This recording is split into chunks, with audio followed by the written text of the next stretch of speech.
เป็นไข่แบบใดนี่โตฮ้อนบ่โดยโอ้โอ้มันนี่มันดูดน้องสะเบิ้ลหนอน่ะบ่น้องกับบ่ได้ถือยาพารามาไปเป็นหนังที่จริงว่าน้องบ่ได้พกมีอยู่ยาเพราะว่าซื้อมาตอนนั้นก็กินบ่เบิดนั่นล่ะเว้าลาวได้บ่ก็ได้อยู่ครับก็ได้อยู่ครับพุ่นน่ะ เป็นลูกคนไทยแล้วมาอยู่ลาวโอ้จะเป็นคนไทยบ่แม่โอ้ไปอยู่ไทยดนแล้วบ่4-5 ปีโอ้กลับมาจากบ้าน3 วันเพิ่งกลับมาบ้าน3 วันโอ้ตะกี้ไปทำงานอยู่ไทยเพิ่นเลยก็บ้านนี่วะแม่นแสดงว่าเป็นเด็กเป็นเด็กกรุงเป็นเด็กดีครับเป็นเด็กกรุงเทพเป็นเด็กกรุงเทพหรือว่านี่นี่ถึงนี่นะนี่แหละอยู่นี่แหละโอ้พ่อครับแม่แยกทางกันแล้วไปโอ้ยไปแต่เฮิงพอเสียชีวิตแม่ก็ไปปะแล้วโอ้ยแต่ยังโอ้ยซ้ำนี้ยังใหญ่มานี่แบบคือกับทีมเนาะเอ้ยถือว่าก็ทิมแบบนั้นเลยเนาะแบบเพิ่นคันว่าญาติพี่น้องคือในนี้แหละก็คันรู้จักว่ามันจะเป็นนะที่ไหนก็โอ้ยเมื่อก็เอ้ยเอาเขาให้มันเรื่อยๆแต่ยังดีคิดว่านี่คิดว่าบูจักมื้อนี้ก็แล้วบ่ได้กินแต่เช้าบ่ได้กินจังคันญาติพี่น้องบ่ฮู้ว่าเราเป็นไข้ก็ห้อยบ่ได้กินพี่น้องก็เขาก็บ่ติเขาเนาะแม่นแหละ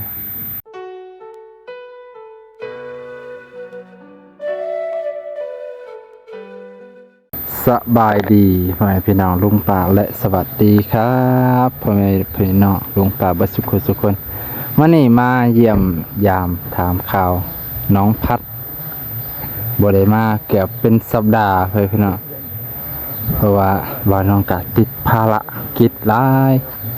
พอดีมื้อนี้อ้ายๆเพิ่นก็มาเยี่ยมหลายช่องพ่อแม่พี่น้องเนาะหลายช่องเติบเคยติดจองเพิ่นก็เลยให้แนะนำมาหาเพิ่นปกติน้องพัดเพิ่นจะเก็บมะขามขายพี่น้องแต่บ่ฮู้ว่าช่วงนี้มะขามมันเริ่มมีแล้วบ่หรือมันเบิดแล้วบ่จักนี่แหละเฮือนของน้องเพิ่นก็ด้วยความอีต้นสงสารเพิ่นนั่นแหละพี่น้องก็อยากซอยบางสิ่งบางอย่างเพิ่นอยู่บ่ว่าน้องจังหว่าเด้อเนาะให้ซอย50,000เดี๋ยวถามเพิ่นเบิ่งนะ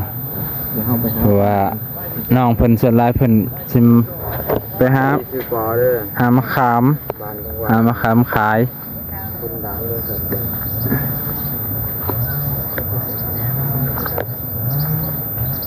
มาดิ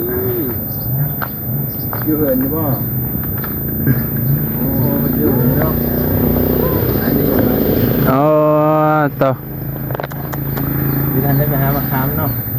บ่ได้เห็นกันอยู่ดีไม่แห้งบ่บ่ได้ไปหามะขามบ่เป็นไข้โอ้ไข้จังมื้อแล้วโอ้หอยสิสะดวกให้ถ่ายบ่เนาะนี่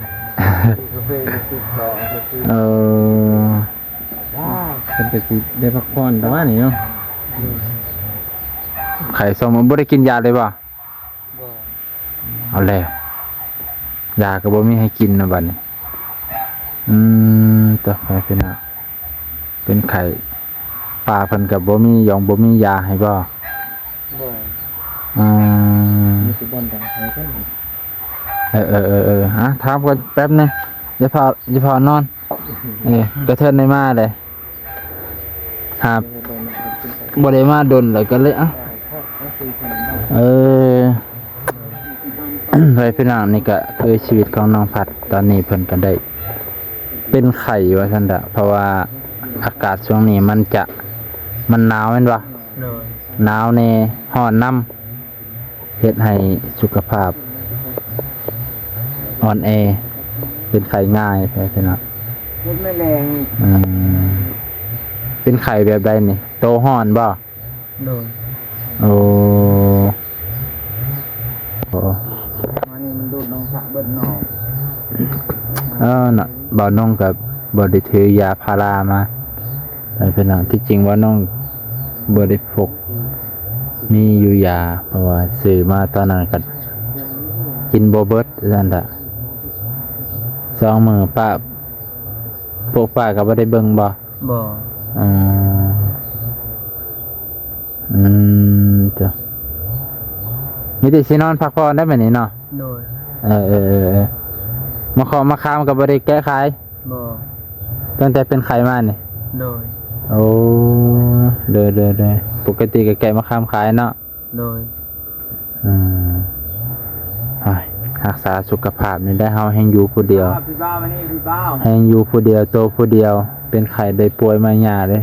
ผัดเลย มาพี่จ้า ต้องรักษาสุขภาพ มันยากคันเป็นบ่นักนะใครแน่คันมันนักแล้วมันยากเอ้ย มาพี่ มันยากพ่อแม่พี่น้องลุงป่าเนี่ยแหละบ่มีเงินบ่มีคำตัวไปดูนะเมื่อนั้นไปคอยมาผัดว่าพาผู้ใดไปห้องหมอ พาป้า ป้าบ่ โดย เอาร้านน้อยเป็นไข่นะบ่ โดย โอ้เพิ่นก็บ่มียาบ่ยาเหลือจังนั้นยาพารา จัก พอได้กินป้าเพิ่นไปใส่เบิดจ้ะ จักเข้าไปทางใด อ๋อจ้ะโทรศัพท์เจ้าก็บ่มีป่ะ บ่ อืมรุ่นปุ่มกดก็บ่มี บ่ อ่ารุ่นปุ่มกดก็บ่มีเนาะเอาไปเป็นเนาะเอ้าอันนี้คือบ้านน้องก็สิบ่ได้รบกวนเพิ่นไว้พี่น้องเพราะดีน้องเพิ่นบ่สบาย ก็คือเป็นไข้พักผ่อนซะพักผ่อนคันมันก็ว่าจังได๋แหละคันบ่น้องก็จักสิซอยได้จังได๋บ่ได้ถือยาพารามานํปกติก็สิถือมาพักผ่อนได้อสั่น โดย บ่รบกวนละต่อพี่น้องมื้อหน้ามื้อไหนสิได้มาใหม่ซั่นเนาะ โดย มาพ่อเพิ่นผู้เดียวปกติป้าเพิ่นสินั่งเล่นมานี่บ่แม่นพวกป้าเพิ่นไปเก็บมะขามบ่ บ่จักเลย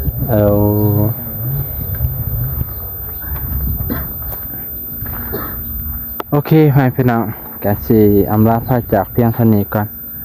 พอดีน้องเพิ่นว่าสบายน่าจะมีอาการไข้แล้วก็ไอ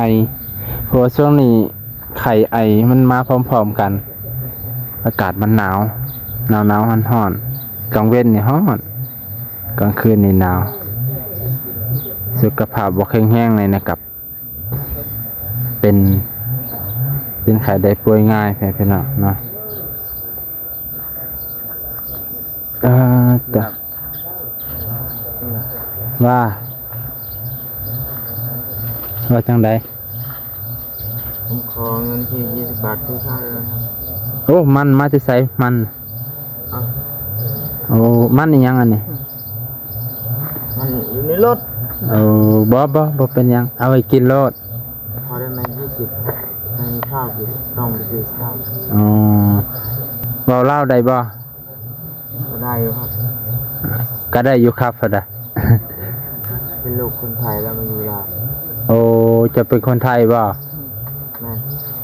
โอ้ไปอยู่ไทยโดนแล้วบ่ 4-5 ปี โอ้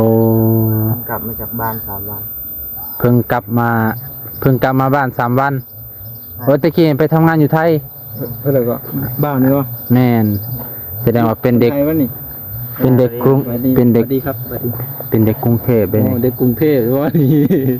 นี่ถึงที่นะ อ๋อซื้อได้ก่อน ขอ เบาพอ ปอบ่ คือปอ โอ้เบาปอ อยู่จังหวัดเมืองนนท์ โอ้ นนทบุรี จังหวัดเมืองนนท์ได้ว่าถือว่าเพิ่นอยู่ อืม ไกลบ่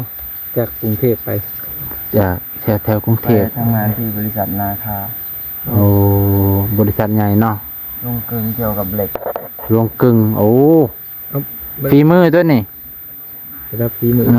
ฝีมือดิ อยู่กับพี่สอน โอ้ คือทำทุกอย่างเกี่ยวกับพี่ โอ้ อะไรที่ผมไม่รู้ก็คือพี่ผมบอกหมดทุกอย่าง โอ้ แล้วนี่กลับมาบ้านบ่ ใช่ครับ จักมื้อเลยกลับมาบ้าน 5 วัน โอ้4-5 วัน 4-5 วันนี่กลับมาที่กรุงเทพไม่มีสตังค์เลยใช่ไหม ไม่มีเลยครับ โอ้ไปเป็นจำนวนมากเลยไม่มีเลย ไปเป็นจำนวนมากทำงานนะครับพ่อ โอ้ทำงานให้พ่อ อยู่กินข้าว เออ ตามเข้าโกงเราแบบ โอ้เขาโกงเรามันในเอาไว้กินซะ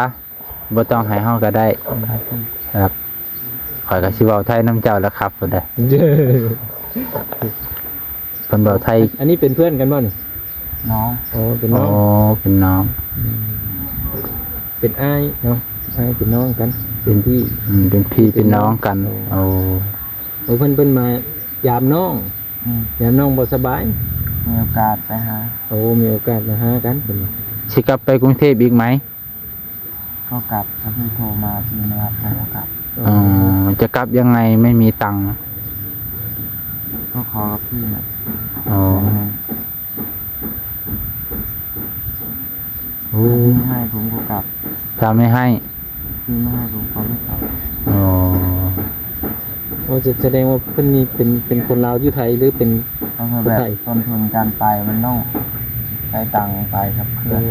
หมดหลายบ่ ถ้าไม่มีตังค์เขาไม่ให้ ตั้งแต่ลาวไปหาไทย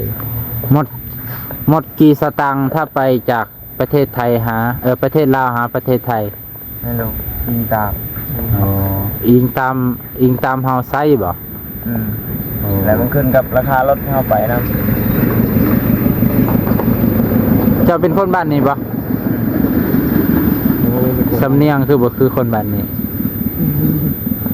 คือคนเราลุ่ม เป็นแบบที่ บ่ได้มาจากทางอื่นไปย่างไหนหน้าตาบ่คือคนแถวนี้คือคนในเมืองก็มันน่ะ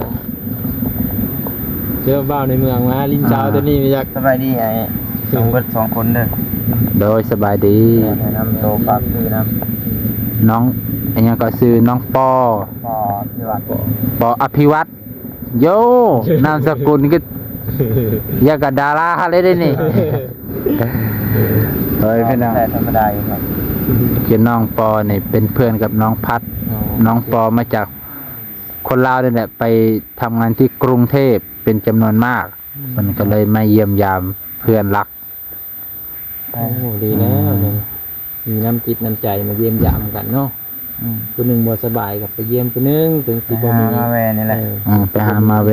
คือให้เฮานี่แหละทุกคนเลย พอได้ปากข่าวทำข่าวหากัน ถามข่าวสารสุขทุกข์ดิบเนาะ เอามาเอาเห็นเพิ่นมีสบายเราก็ยังมาเยี่ยม ปากกันเห็นยังบ่ได้ปากกัน อืม เห็นเข้ากันนี่หากันได้ อืมเคยมีครอบครัวแล้วบ่จ้ะ นี่แหละอายพี่น้อง โอ้บ่อันมีแอนนะ ฮะ มีแอนมีบ่ คอยโชดก่อน โอ้ เอ้ย โสดตัวนี้บ่าวโสดสุดคิดว่าไปกรุงเทพเพราะมีแฟน เรียกว่ามีแฟนอยู่ไทยเนาะ สวัสดีนะครับไม่ใครพอจะเป็นแฟนผมได้ไหม เดี๋ยว ได้ควงแขนผมไปเดินที่ ที่กรุง สบายดีพ่อลุงเออ สวัสดีครับให้เลยคือความเพื่อนอยู่ เออ เพิ่นอยู่เทิงบ่ สวัสดีนะบ้าง เพิ่นบ่สบายก็เลยบ่กวนเพิ่นไปถามเพิ่นแล้วเมื่อกี้ถามข่าวๆเพิ่นบ่สบาย บอก เป็นไข้ คือเดี๋ยวเพิ่นมาสัมผัสก็เลยว่า ไข้หวัด ว่าอะไรก็ มื้อหน้ามื้อไหนก็ได้ สวัสดีนะครับ ครับผมสวัสดีครับ ร้านป้าว่าจะชักร้านป้า เพิ่นเอามาจะเฮือนหลังนั้น แม่นพอเพิ่นแม่เพิ่นอยู่ให้แม่เพิ่นบ่อยู่ เออ เนาะก็เลยพอดีก็อยู่ผู้เดียว เอามาครบกันยัง เออคนโสดเนาะ ตามอันนี้ใช่ให้แหละว่านะครั อ่า บ โอ้เดี๋ยว ผมดูนำ เพิ่นก็เลยเอามาอยู่ผู้เดียว ป้ เนาะ ที่เกี่ยวกับการเป็นอยู่ผู้เดียวก็อยู่นะดังนั้น เด้อ ก็เลยปลูกนี่แหละอยู่นี่แหละ โอ้พ่อกับแม่แยกทางกันแล้ว ไปโอ้ยไปแต่เฮิงพอเสียชีวิตแล้ว เอา แม่ก็ไปปะแล้วโอ้ยแต่ยังโอ้ยซ้ำนี้ยังใหญ่บ่นี่ แบบคือเขาทิมเนาะ เอ้ยถือว่าก็ทิ้งแล้ว แบบนั้นเลยเนาะ แบบเศษอย่าง ยังน้อย ต้องพา คน ตัวเองคันบ่ได้ พ่อแม่ก็ทิมนะก็สิประมาณอยู่ นับเป็น วัน เงินคำ เก้าปี10 ปีนี่แหละ คันคอเขาให้ก็ได้ นั่น แต่ปลาได้เก็บไว้เลี้ยง แม่นกับลูกนี่ กับลุงเลี้ยงเลี้ยงครับ เดี๋ยวอยู่น้ำเพิ่นนั้นแต่ว่าก็บ่ได้อยู่ได้เฮือนเดี๋ยวว่านอนก็บ่ได้นอนนี่นอนเฉพาะไปโอ้โหจักสิว่าได้คำอยู่ใส่นอนอยู่หั่นฮักแต่ว่าบ่ได้บ่อื่นดอก ชาวบ้านเฮานี่ อ่า จุดว่าออกคือหน้าข่อยอยู่หั่นไปหั่นก็นอนอยู่หั่น โอ้ แล้วนั่นเขาแล้วก็นอนอยู่หั่น อยู่ค มี นเดีย เขา ว เขาปูไอ้น้องเขามีกินแต่เขาก็ให้ โอ้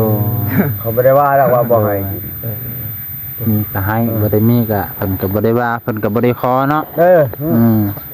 ก็ขอแล้วบางเทื่อบ่มีบ่ได้กินมือบางมือบ่ได้กินก็ขอแล้ว โอ้ ก็แบบมันบ่มีเด้มันบ่ แต่สุดท้ายนั่นก็ เรียก เขาคอยต้นนั่นแล้ว โดยดีจนสงสารเพิ่น จัก เนาะ แล้วว่าโอ้คนอันนี้น่ะถือว่าบ่มีบนผักบนเช่า เนาะ น้ำบ่าวก็มีบ่แม่นสิบ่มีเนาะราคาก็มีคือว่า แต่ว่ามันไปแนวนั้นก็เลยอีต้นมันไปอยู่ไสเขานอนหันก็ให้กินอยู่หั่น โอ้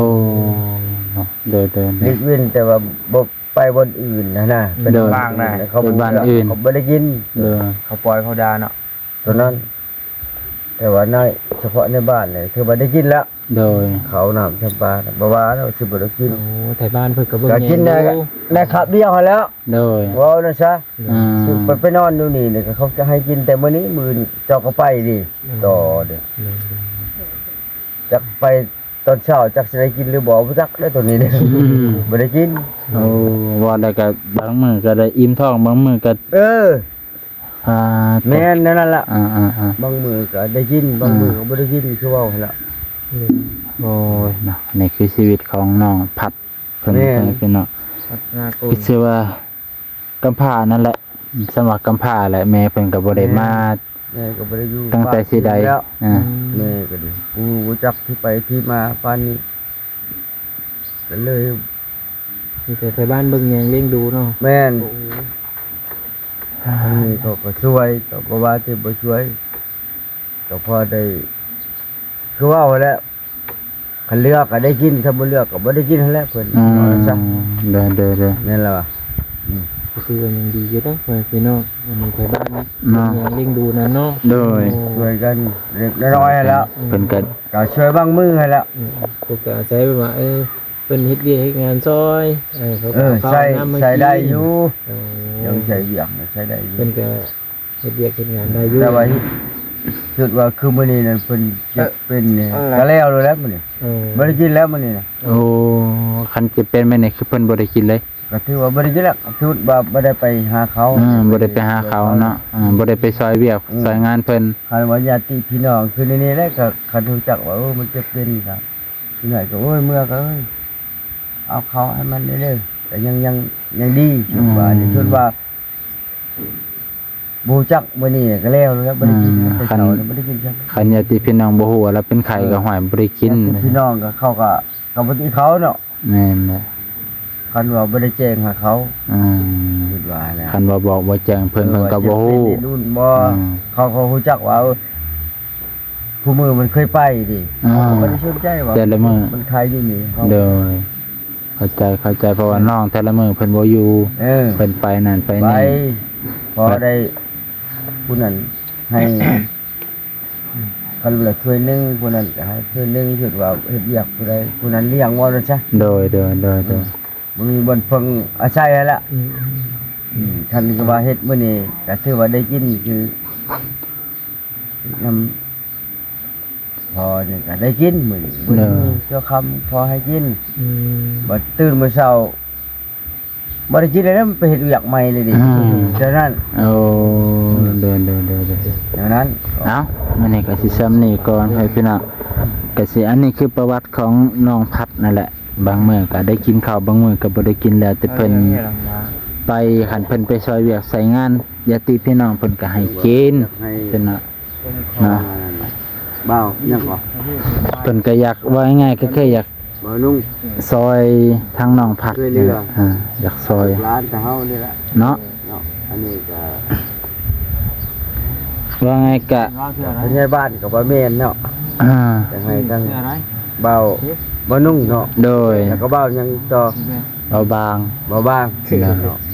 แบ่งก็ได้แบ่งก็ได้ ขอบินช่วยเหลือ โดย อันนี้ก็ขึ้นกับบุ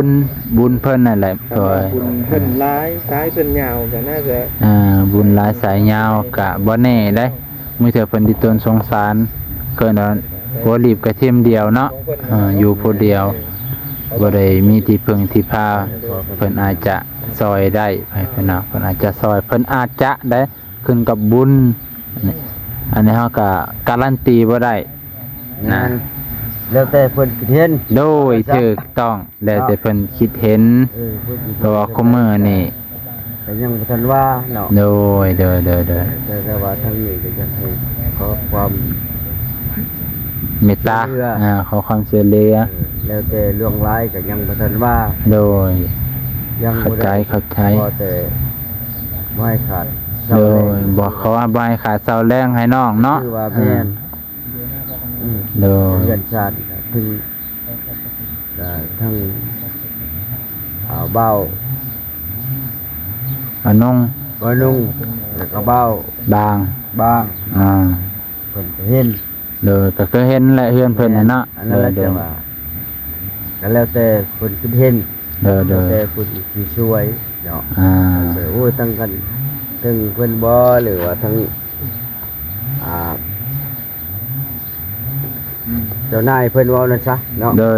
เว้าตาม ผู้หลักผู้ใหญ่ นี่แหละ ผู้หลักผู้ใหญ่เนาะผู้หลักผู้ใหญ่ผู้ใจดีว่าซั่น ผู้ใหญ่ผู้ใจดีนั่น แม่ เพิ่นคิดเห็นอยากให้เพิ่นช่วยให้ละเนาะ โดย เพิ่นว่าเป็นหยังอันนี้บ่แม่นเฮือนเขาอันนั้นบ่แม่นเฮือนของเฒ่าพัด ตั้งไว้คือเราเนี่ยบ่มีดินอยู่หรือจะเป็นอยู่นี่ โอ้ เนาะ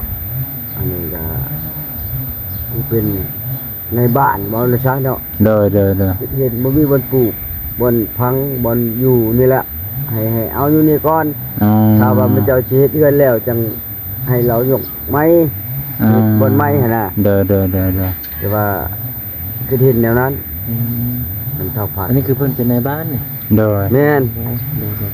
เพิ่นก็เลยเอาความคิดจ่ายเงินให้ปุ๊กอยู่นี่ โดย แม่นแต่เฮือนของเขา โดย ดินเขาเสาเขานี่ละ คันยังบางเทื่อสมมุติว่าถ้าเฮาเฮ็ดเฮือนนี่เฮา